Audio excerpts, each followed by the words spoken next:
Yes, Mr. Swamy. Yeah, the issue is whether they had more than 10% ownership or not. The records are fudged to show that they had 9.9%. The Reliance itself only had 9.9%. That was a claim. Below the 10%. No, one second. 10.1%. It is still to be 1 second. Mr. Gopal Swamy, is that true? Is Reliance in effect? If the attempt has been... Yes. Look, if the attempt has been made to maneuver and bring it down to the levels under which they will not be questioned, then I think that sequence of events will be established. If it is established, then the guilt has to be accepted and guilt has to be proved. There is no doubt about it.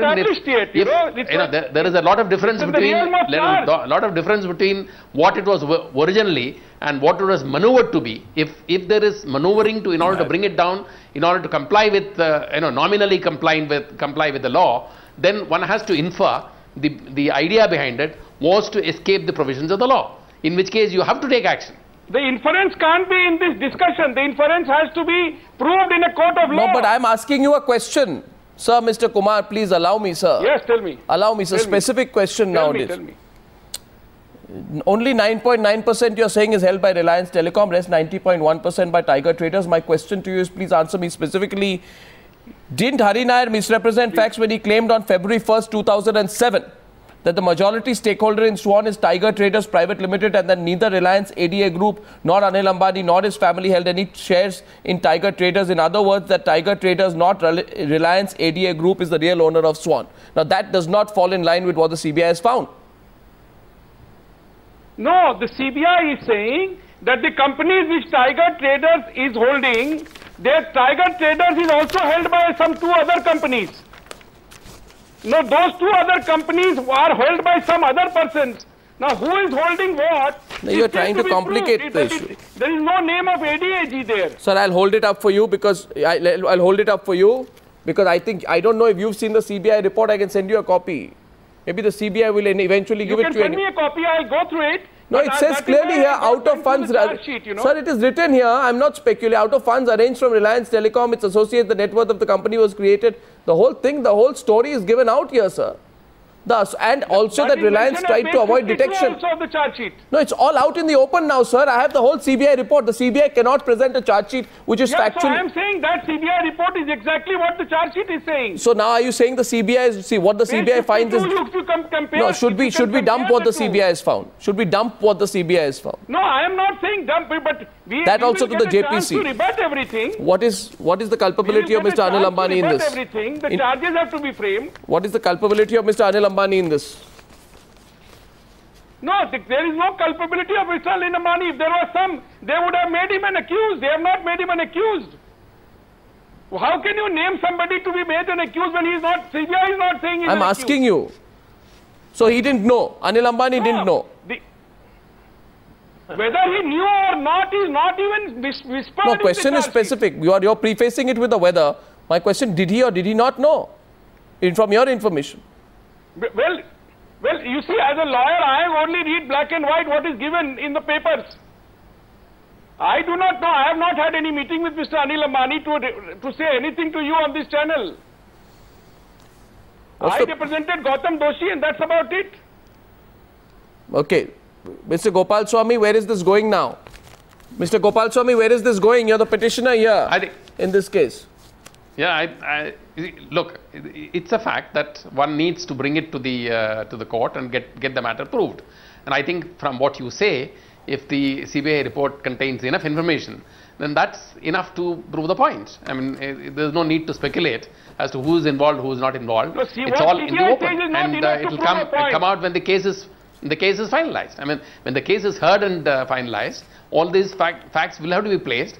And if the CBI has all these information and is backing it up with full dossier, then that's enough. Mr. Swamy, won't the money transfer actually reveal the full story? We know about the money transfer from Tiger Traders to Reliance so that Swan can meet the balanced criteria. Mr. Swamy, all those issues will become relevant to prove the point as to who all were involved in this whole game. What about Mr. Swamy, who was in the ministry besides Mr. Raja, who is the telecom secretary who was working on behalf of the SR group? That's also very significant to know, to expose. Obviously. I mean, you can't just find fault with one hand when it takes two hands to make the noise. So, Mr. Subramanian, if there is somebody involved on the other side, he needs also to be brought to book. So, Mr. Subramanian Swamy, this is 2G scam part 2 and part 3 unraveling now. Part 2 is Maran. Part 3 is these new details which are there in the CBI charge sheet. Is there a part 4?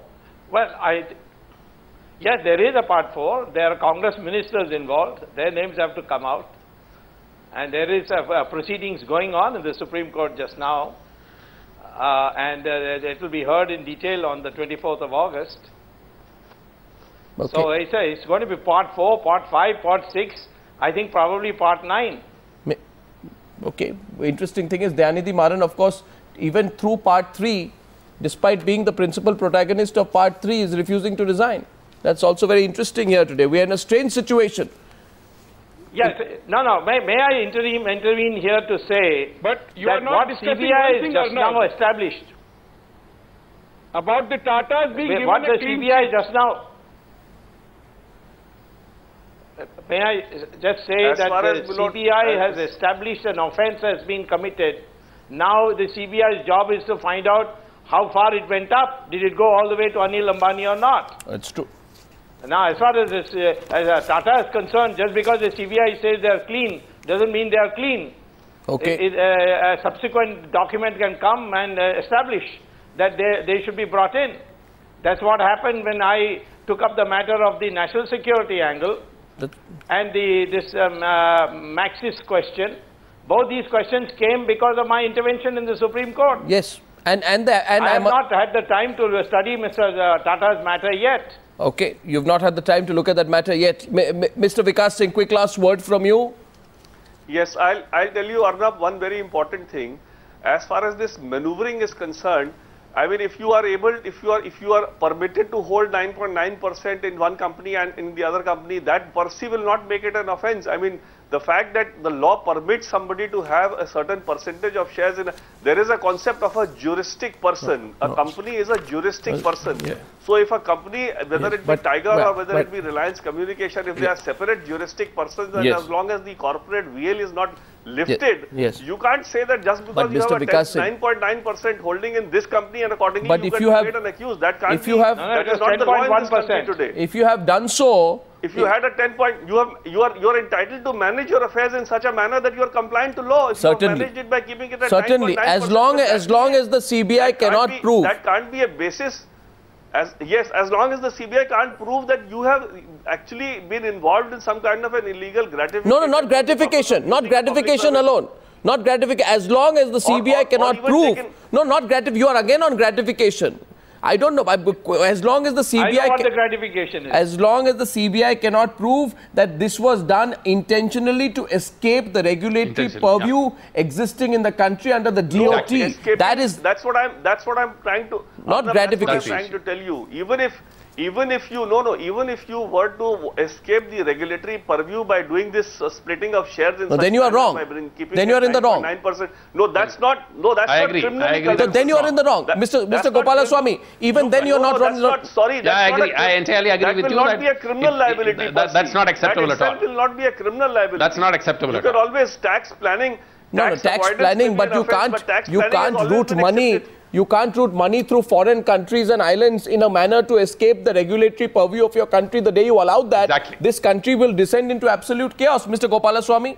No, I'm saying regulatory absolutely. purview to the extent right on dot. I can't agree more with you on this. Okay. Gentlemen, this has been a very... regulatory purview itself regulatory regime must make it an offence. This can't be an offence under the regular criminal law. Just because at best your license can be cancelled on that basis. I mean, let's not lose the larger picture. Our criminal justice system is not structured in such a manner that there is one point, I think. Mr. Gopalaswamy. On the basis of such conjectures. Mr. Gopalaswamy, there is one point. I mean, this also is a lesson that if you artificially create such possibilities or loopholes, then this is what will happen. So, I think the lesson that needs to be taken also is such artificial, chances such loopholes should not be left in the law. The system is not there to be taken for a ride. Framed in such a way that people don't try and go under the law in the manner in which...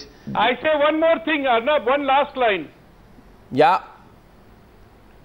If the application made by Reliance or Swan, as you say, did not have the correct percentage of shares, or it was beyond the limit prescribed, the application should have been rejected. Oh, so blame the bureaucrat. That non-rejection does not make it. So you blame the bureaucrat, but then one bureaucrat. I want to know his name. His name should be exposed nationally. One bureaucrat was working for a major corporate. No, you cannot. The problem is you cannot take the system for a complete ride. That's the whole story. Let's see where the story goes. No, to the fore. No, the law must take its course. I don't say anything about that. I've heard that before. Somewhere I have heard that before. Yeah. Thank you so much for joining me on the News Hour tonight, gentlemen. Thank you. That's been a fascinating and intricate chat, and I will see you again same time with all the detailed news and the big debate. Till then, good night and goodbye.